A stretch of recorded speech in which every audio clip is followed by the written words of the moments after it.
अब बात करते हैं अमेरिका के राष्ट्रपति डोनाल्ड ट्रंप की, जो इन दिनों पूरी दुनिया में अमन चैन के मसीहा बनने की कोशिश कर रहे हैं। लेकिन ईरान की एक धमकी ने ट्रंप का अमन और चैन दोनों छीन लिया है। ये धमकी ईरान के किसी गली मोहल्ले के नेता ने नहीं, बल्कि सीधे ईरान के supreme leader Ayatollah Ali Khamenei के सबसे करीबी सलाहकार ने दी है।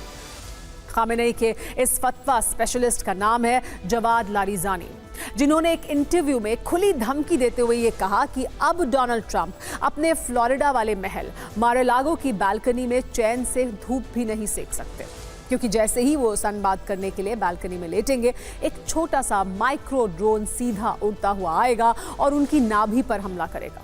आपको ये सुनकर हॉलीवुड की किसी फिल्म का क्लाइमैक्स लग सकता है, लेकिन यकीन मानिए, ईरान की ये धमकी किसी फिल्मी स्क्रिप्ट से कहीं ज्यादा खतरनाक है। दुनिया जानती है कि ईरान की ड्रोन आर्मी कितनी खौफनाक है। उसके आत्मघाती ड्रोन दुश्मन की परछाई तक का पीछा कर सकते हैं। और फिलहाल ईरान के लिए सबसे बड़ा दुश्मन कोई और नहीं, बल्कि डोनाल्ड ट्रंप है। जिस दिन अमेरिका ने ईरान के 3 न्यूक्लियर ठिकानों पर बंकर बस्टर बॉम्ब गिराए, उसी दिन से ट्रंप तेहरान की हिट लिस्ट में टॉप पर पहुंच चुके हैं। और ये बात खुद ट्रंप भी अच्छी तरह से समझते हैं। ईरान की ये हाई वोल्टेज धमकी ट्रंप तक भी पहुंच चुकी है। जब एक पब्लिक कार्यक्रम में एक पत्रकार ने ट्रंप से पूछा, क्या आप ईरान की धमकी को गंभीर मानते हैं, तो ट्रंप हंस पड़े और बोले, हाँ, हो सकता है ये धमकी हो और हो सकता है ना हो।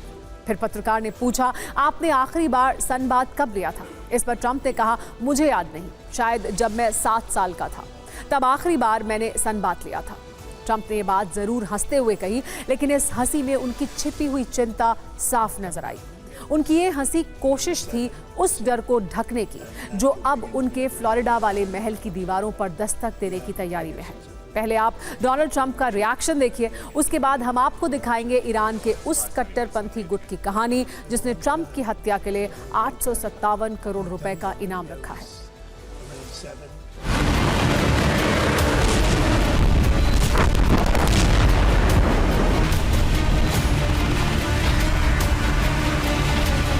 ट्रंप के खिलाफ ईरान की ये बयानबाजी सिर्फ जुबानी जंग नहीं है, बल्कि एक सुनियोजित प्लान है। इस प्लान में ईरान के कई गुट शामिल हैं, जो ट्रंप की हत्या के लिए ऑनलाइन कैंपेन चला रहे हैं। इस वक्त ईरान में ट्रंप के खिलाफ चल रहे सबसे खतरनाक ऑनलाइन कैंपेन का नाम है ब्लड पैक्ट, यानी खून का वादा।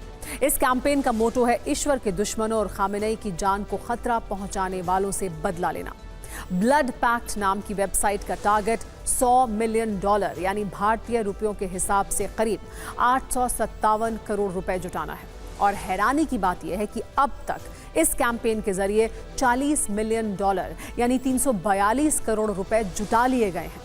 इस वेबसाइट को कौन चला रहा है, ये भी अभी तक साफ नहीं है, लेकिन इतना साफ है कि ईरान की कट्टरपंथी मीडिया फार्स न्यूज़ और कायहान इसको प्रमोट कर रहे हैं। ये दोनों एजेंसियां IRGC की करीबी मानी जाती हैं। हालांकि ईरान के राष्ट्रपति मसूद पेजेश्कियान का कहना है कि उनकी सरकार का ब्लड पैक्ट के साथ कुछ भी लेना देना नहीं है, और जिस तरह के फतवे उस वेबसाइट पर जारी हो रहे हैं, वो उनकी सरकार या संविधान से कोई ताल्लुक नहीं रखते। लेकिन सवाल तो वही का वही है। अगर सरकार का इस खूनी कैंपेन से कोई नाता नहीं है, तो फिर ये ईरान की जमीन पर फल फूल कैसे रहा है? कौन है वो चेहरे जो ट्रंप की जान लेने के लिए करोड़ों डॉलर इकट्ठा कर रहे हैं? क्या पर्दे के पीछे से ईरान की हुकूमत खुद इस खेल की मास्टरमाइंड है, या फिर कुछ गुमनाम संगठनों को ये काम सौंपा गया है?